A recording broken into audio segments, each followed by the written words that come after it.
Buonasera a tutti. Prima di tutto un grazie a voi che siete qui presenti in un numero che non avrei mai supposto. Questa sala è piena. In Veneto, grazie. In Veneto, mi piacerebbe, ma se che fosse anche degli italiani, come faremo?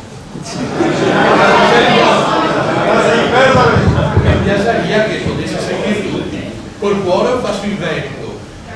E usiamo così una lingua a portata più ampia del nostro Veneto, magari. Però col cuore lo faccio in Veneto. Fatto grazie che si arrivai tutti così numerosi. E un grazie dunque ai presenti prima di tutto, ma un grazie soprattutto all'Associazione Culturale delle Isole Venete che si prodiga in maniera proprio indefessa, con volontariato da parte di molte persone per ottenere gli spazi che noi qui abbiamo.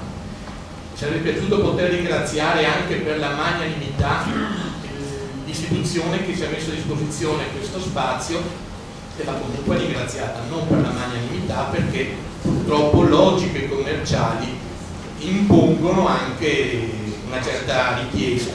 Proprio per questo, dato che l'associazione è una onlus, mi piacerebbe invitare, faccio a titolo personale, invitare tutti quelli che possono, che sono intenzionati a concorrere magari all'uscita a quelle che sono le spese che sono di poco conto per l'affitto di questo ambiente che come vedete è splendido.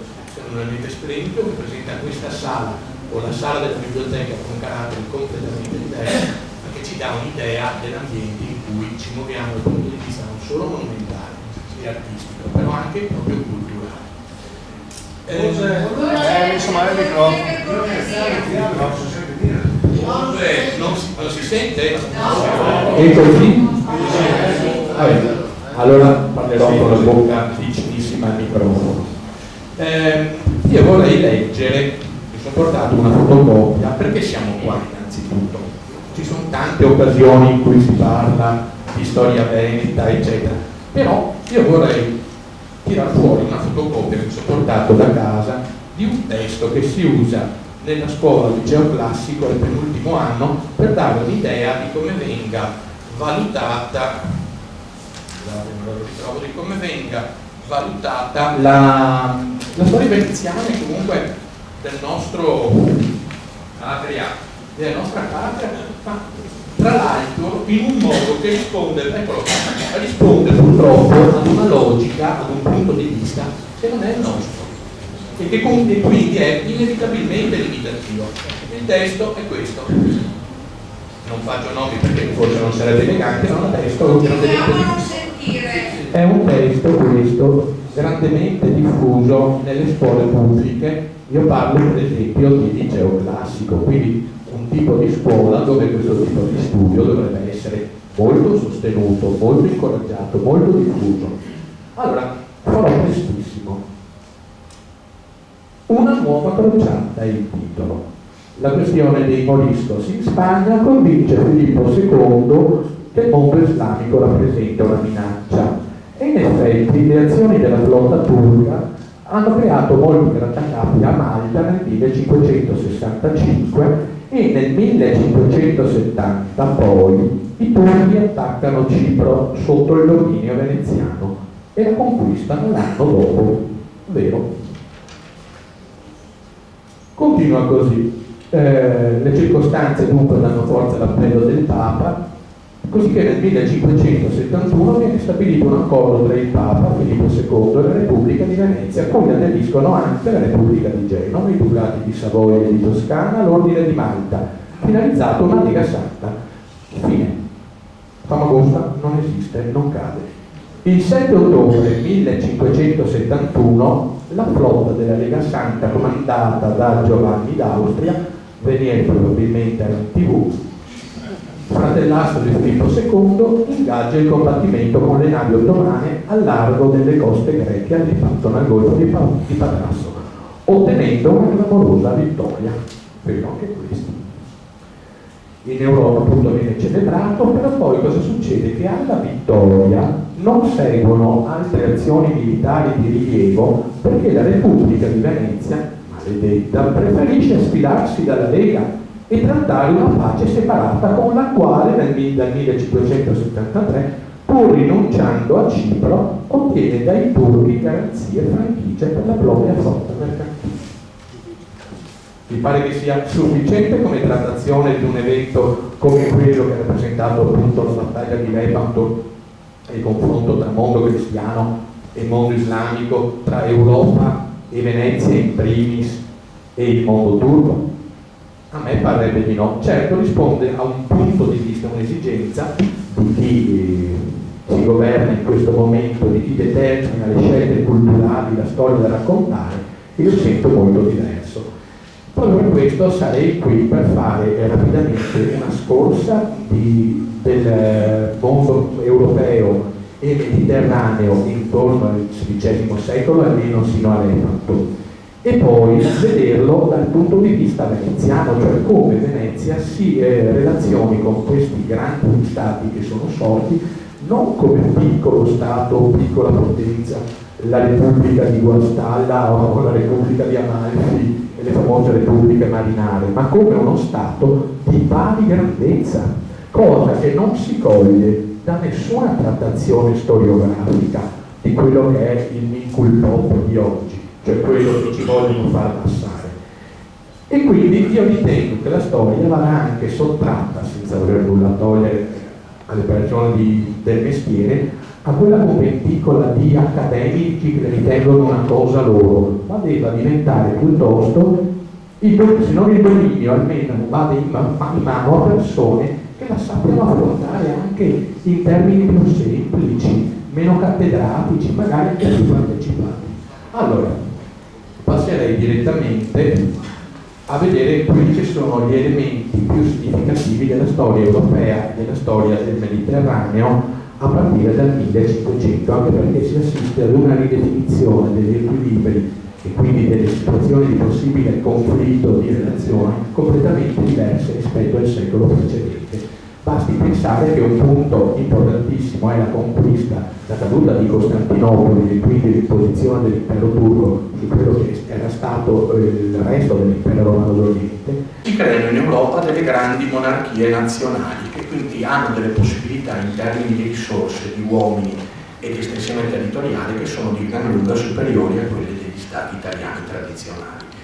L'equilibrio nel Mediterraneo risente di un altro elemento molto importante. Con il crollo dell'impero bizantino, anzi dell'impero romano si dovrebbe più correttamente dire, il mondo islamico si affaccia direttamente da Istanbul sui Balcani, e dopo c'è un altro elemento importantissimo che sarà determinante per la storia del Mediterraneo nel XVI secolo, come rilevava un grande studioso come Brodel, che è quello della caduta nel 1517 dello stato dei Mameluchi in Egitto nelle mani di Selim, detto il Selim I il feroce, quindi vi lascio intendere che personaggi. Selim il feroce cosa fa? Dopo aver abbattuto lo stato dei Mameluchi, che pochi anni prima aveva garantito a Venezia casualmente il riconoscimento dei diritti di proprietà di Cipro in perpetuo, quindi non soggetto ad alcuna ridiscussione nel futuro. Ma la caduta di Alessandria e quindi dell'Egitto comporta anche l'estensione del mondo ottomano su tutto quello che è il Nord Africa, e noi sappiamo che di lì a pochi anni il mondo islamico, il mondo ottomano arriverà fino alle colonne d'Ercole. Questo è importante da considerare perché richiama la Spagna, che ha appena terminato la riunificazione, ad un problema che non è soltanto europeo, perché noi vedremo tra poco che la Francia sarà impegnata in una lunga lotta per l'egemonia in Europa con la Francia, prima Luigi XII e poi Francesco I, ma avrà aperto anche un fronte mediterraneo, perché dal Mediterraneo, precisamente dai cosiddetti stati barbareschi, ci sono delle incursioni piratesche lungo la costa della Spagna meridionale, e si creerà un ulteriore legame che impensierirà moltissimo prima la Spagna e poi tutte le potenze cattoliche, di un collegamento solo pochi decenni dopo, a partire dalla fine degli anni 20 del Cinquecento, tra uno dei due contendenti per la supremazia in Europa, Francesco I, che ratificherà un rapporto prima segreto con la Turchia, e si costituiranno nel Mediterraneo intorno al 1530, due grandi poli di aggregazioni di potenze. Da una parte abbiamo il polo franco-turco, anche se concretamente la Francia non invierà una propria flotta, ma garantirà le basi, tipo la base di Tolone, alla flotta turca per esempio, per poter svernare. Voi vi rendete conto che la base di Tolone significa che con una breve navigazione sia su Barcellona e sulla costa mediterranea della Spagna. Tutto questo avviene perché questo tipo di contrasto si colloca in un contrasto molto più ampio, che è il conflitto tra la Francia di Luigi XII prima e alla sua morte di Francesco I e la Spagna di Carlo V. Carlo V è una, senza dubbio, delle grandissime figure che improntano di sé il secolo XVI.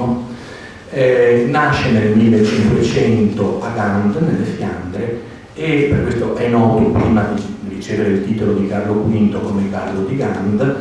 E un'altra delle grandissime figure che improntano di sé questo secolo sarà la figura di Solimano il Magnifico, che coprirà buona parte della seconda parte della prima metà del 1500 e morirà combattendo nel 1566, quindi proprio pochi anni prima della vicenda di Cipro. Dall'altro abbiamo un grande sconfitto, che è la monarchia francese, prima nella persona di Luigi XII, poi nella persona di Francesco I, e abbiamo anche un grandissimo progetto che Carlo V, che ottiene appunto questo suo titolo a metà degli anni, non ha ancora 20 anni e diventa imperatore di Germania, questo vi lascio immaginare, lui è del 500, nel 1520 lo diventa, ha un fratello che è imperatore d'Austria, diventa addirittura signore suo fratello di Ungheria e lui della Repubblica dello Stato Ceco, perciò della quella che si chiamava Boemia, quindi voi potete facilmente comprendere che l'intera Europa centrale viene sotto un'unica grande famiglia, la famiglia appunto d'Asburgo. In questo caso l'obiettivo che si prefiggeva Carlo V era quello di una renovatio imperi, cioè un rinnovamento del potere imperiale in chiave di ripresa del potere carolino di Carlo Magno e una parallela renovatio ecclesiae. Perché si sente il bisogno di un rinnovo anche della Chiesa in Europa? Perché nel 1517 si è verificato un altro avvenimento importante, che è iniziato lo screzio con Martin Lutero, la pubblicazione delle famose 77 tesi, e quindi buona parte della Germania, soprattutto i principi tedeschi, colgono questa opportunità come l'opportunità per sganciarsi da Roma, dal mondo cattolico, sosterranno le nuove idee protestanti di Lutero, e quindi anche l'Europa diventa un gran subbuglio, iniziano le lotte di religione. Delle lotte di religione risentirà tutta l'Europa centrale e si protrarranno fino alla prima metà del Seicento, ma ad esempio un altro Stato che inevitabilmente uscirà da una politica di grande potenza in Europa dopo la morte di Francesco I e di Enrico II di Francia sarà la Francia, perché anche lì si crea il problema delle lotte di religione con gli Ugonotti, l'episodio più famoso, la famosa notte di San Bartolomeo, e si arriva in cui vengono fatti fuori per le strade, prima a Parigi, poi in tutto il resto del paese, tutti gli Ugonotti, i supposti tali, cioè seguaci della confessione calvinista che passavano, e si arriverà fino alla fine di quel secolo, del XVI secolo, quando solo con un editto, il dito di Nantes, si arriverà a definire che ciascuno ha libertà di professare la religione che crede. Però dopo la metà del secolo, del XVI, la Francia esce.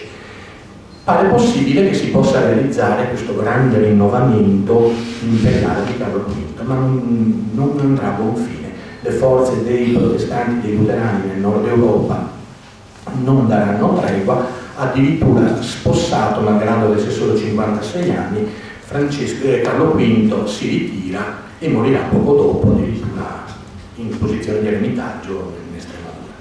Quindi quali sono le condizioni che a noi interessano? Noi da veneziani dobbiamo vedere quale sia stata la politica che Venezia, la Repubblica Veneta, adottò di fronte a queste grandi insorgenze di nuove civiltà, di nuovi rapporti politici e anche militari all'interno d'Europa.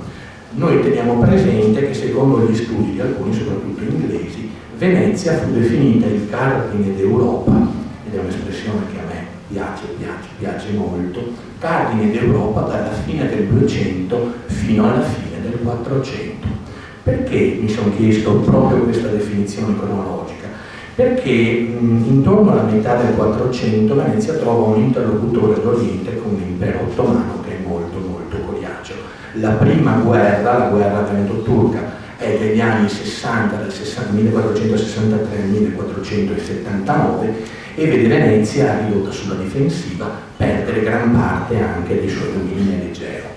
Poi abbiamo una interruzione e Venezia è comunque impegnata nella politica di terraferma. Noi sappiamo dell'acquisizione del suo stato da terra, sappiamo del tentativo da parte della Repubblica Veneta di governare direttamente i territori sui quali sfociava il Po, e quindi l'esigenza irrinunciabile di scendere a sud verso Cervia, verso Rimini, verso Ravenna. Continue erano richieste di aiuto da parte anche ad esempio degli anconitani e soprattutto delle città delle Puglie, che trovavano in Venezia un possibile difensore da quelli che temevano gli attacchi appunto turchi, come si sarebbe verificato, perché nel 1480 a Otranto i turchi fecero un massacro. Ma questo ovviamente metteva Venezia in pessima luce di fronte alle potenze peninsulari e anche di fronte al Papa e anche di fronte agli stati europei. E quindi noi sappiamo che il Cinquecento si apre da un certo punto di vista positivamente per lo stato da terra, con maggiore difficoltà per lo stato da mare. Questi studiosi inglesi che hanno approfondito la nostra storia in quegli anni ritengono che dalla guerra veneto-turca tra il 1499, conclusa con una pace del 1503, sancisca che Venezia non è più l'interlocutore, il nemico, l'avversario primario dell'impero ottomano nel Mediterraneo. Noi in effetti tra questa data e la data del 1509, con quello che ne consegue, conosciamo tutti la vicenda della guerra di Cambrai, della battaglia di Aniadello, del disastro che ne seguì, i testi normalmente di storia dicono inizia una inesorabile decadenza. I portoghesi portano direttamente le spezie sul mercato di Lisbona e a Venezia fa la fame, non c'è niente. Io infatti vorrei contraddire questa che è una visione molto stereotipa. Venezia ovviamente non conserva più un atteggiamento offensivo, ma non comincia affatto la decadenza. Inizia invece una intelligentissima ridefinizione di quelli che sono gli obiettivi di questa Repubblica. Una Repubblica che ha interlocutori europei nel Mediterraneo molto molto difficili e ci lascia vedere il suo comportamento. Ce ne ho più avanti in un lampo anche all'uscita della Lega Santa dopo la battaglia di Lepanto, che non può che farci vedere quale fosse l'intelligenza della classe di governo veneziana di fronte alla realpolitik che le si presentava davanti. Ad esempio, il fatto che nel 1476 un tentativo da parte della dinastia Aviz, mi scuso con l'accento, non so se sia Aviz o Aviz in portoghese, di espansione nella penisola spagnola, viene stroncato da una sconfitta ad opera appunto di sovrani spagnoli. E il Portogallo, a seguito di quella sconfitta, cosa può fare? Non può fare altro che aprirsi al mare. Potrebbe sembrare una notazione banale a noi dei portoghesi, che siamo qui nell'Alto Adriatico, che ci frega. In realtà i portoghesi cominciano a navigare l'Atlantico e come tutti dopo di loro, anche Colombo, vogliono trovare i mercati delle spezie dove andarsi a rifornire direttamente, saltando tutta una serie di intermediari che faceva come polo terminale Venezia, il mercato di Rialto, delle spezie, e ci riescono. Il problema è molto sentito a Venezia, non solo a Venezia, ad esempio anche nella Repubblica di Ragusa, e c'è un fatto che in genere viene sottaciuto, che nel 1509 per la prima volta una flotta portoghese, dopo che nel 1498 Bartolomeo Dias aveva aperto il periplo dell'Africa circumnavigando il Capo di Buona Speranza, noi abbiamo i portoghesi che cominciano a stabilirsi nella zona di Calicut, con Álvarez Cabral e altri, e i veneziani si rendono immediatamente conto che se è successo questa iniziativa di andarsi a rifornire direttamente dal produttore, loro non potranno più essere intermediari. E ad esempio nel febbraio, mi pare, del 1509, al largo di Calcutta, nelle acque di Diu, c'è una battaglia che vede da una parte la flotta portoghese armata di cannoni contro un assembramento di navi che erano prevalentemente del Sultano del Gujarat, erano di egiziani, c'era anche un supporto turco e almeno nominalmente c'era anche l'appoggio della Repubblica Veneta e di Ragusa. Perciò noi vediamo uno Stato che è straordinariamente attivo, che ha una visione assolutamente chiara del nuovo scacchiere che si apre. Quando le spezie arrivano sul mercato di Lisbona, Venezia giustamente deve ridefinire quello che è il proprio impegno e la propria ricchezza, e non ha alcun problema. Perché? Perché c'è ancora l'Egitto, e con l'Egitto si commercia e si accede all'Oceano Indiano attraverso l'Egitto, e quindi Venezia riesce ad aggirare, ma dal 1517 questa possibilità non c'è più. Quindi c'è un principio chiarissimo che i governanti di Venezia hanno in mente: si può far fiorire l'economia solo se i porti del Mediterraneo, che ora sono controllati dai turchi, da Istanbul, Costantinopoli, sino alle colonne d'Ercole, sono resi accessibili ai mercanti veneziani. Quindi l'idea di una belligeranza ininterrotta è francamente improponibile per una città che vive del suo commercio. E quindi i veneziani devono cogliere le ragioni di questa realpolitik.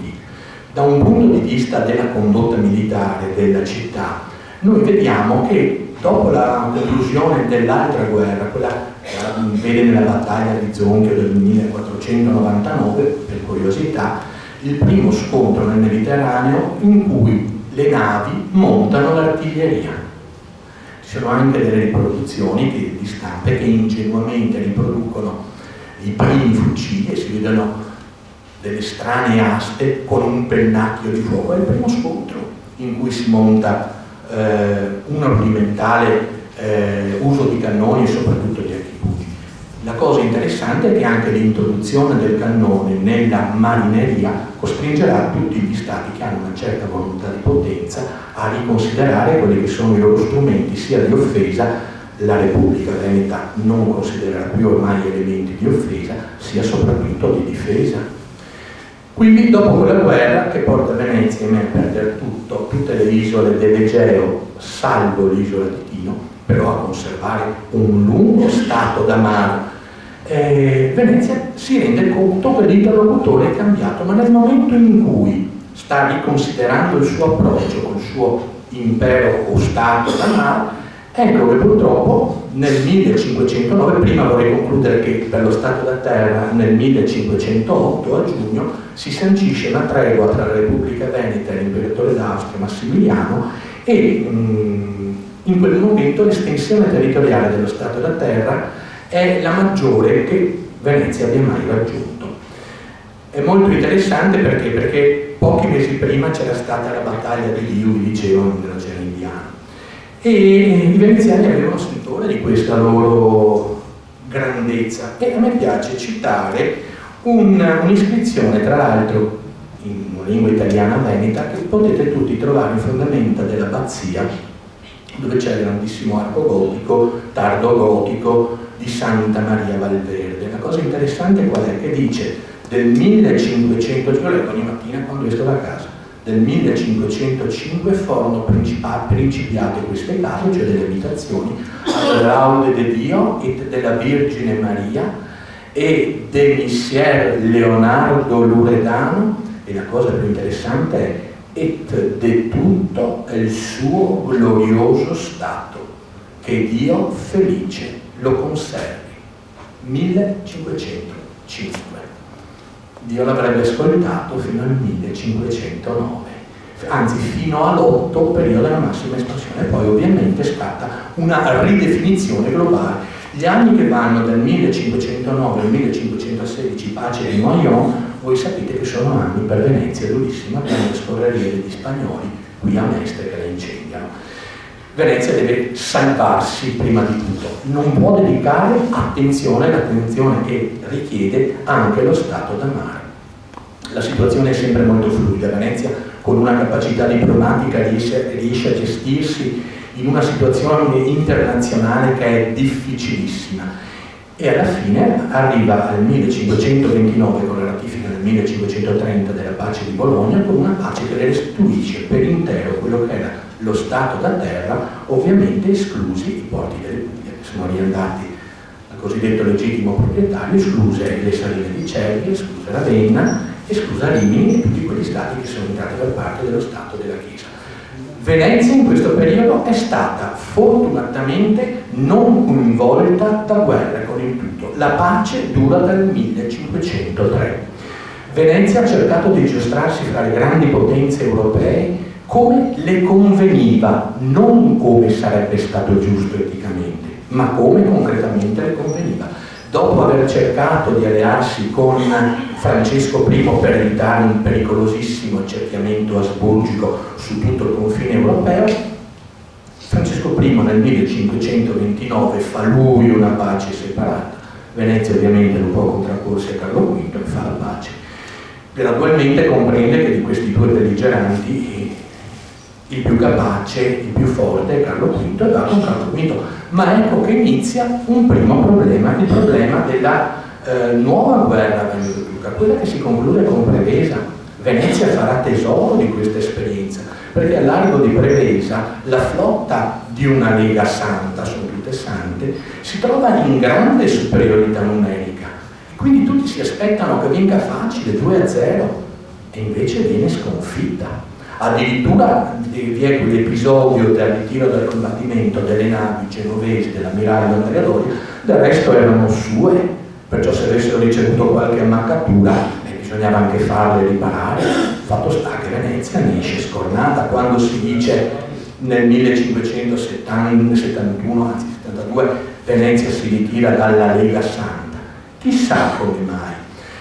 Qua con Carlo V Venezia trova unità di intenti, perché Carlo V si rende conto che è un problema avere gli ottomani alle porte, e nel 1535 conquista Tunisi. Sarà una durata di poco tempo. Venezia cosa fa allora? Dice: convergono i nostri interessi, e finché convergono si combatte assieme. Ma anche là, terminata la guerra, si avrà un altro lungo periodo di tempo tranquillo.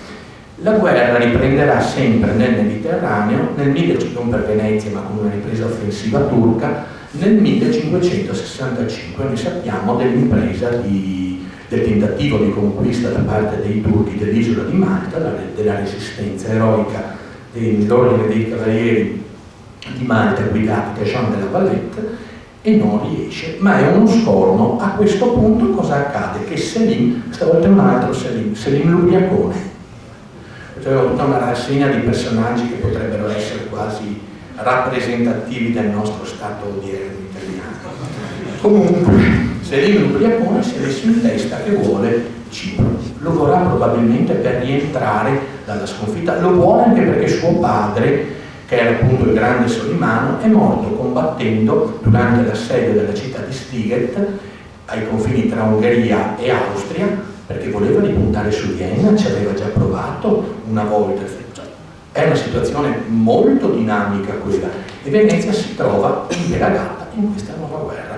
Voi sapete tutto dell'ultimatum, ma a questo punto, poi non vi annoio più a lungo, per potervi dimostrare che lo Stato Veneto era realmente uno Stato europeo, non una piccola repubblica, vi cito soltanto alcuni dati. Dalla metà del Cinquecento la Repubblica capisce la necessità di dotarsi di un esercito con truppe permanenti, alle quali nei momenti di crisi acuta aggiungerà dei mercenari e anche dei volontari che sono nelle cernide. Bene, quali sono più o meno nella seconda metà del Cinquecento le truppe permanenti nelle grandi potenze europee?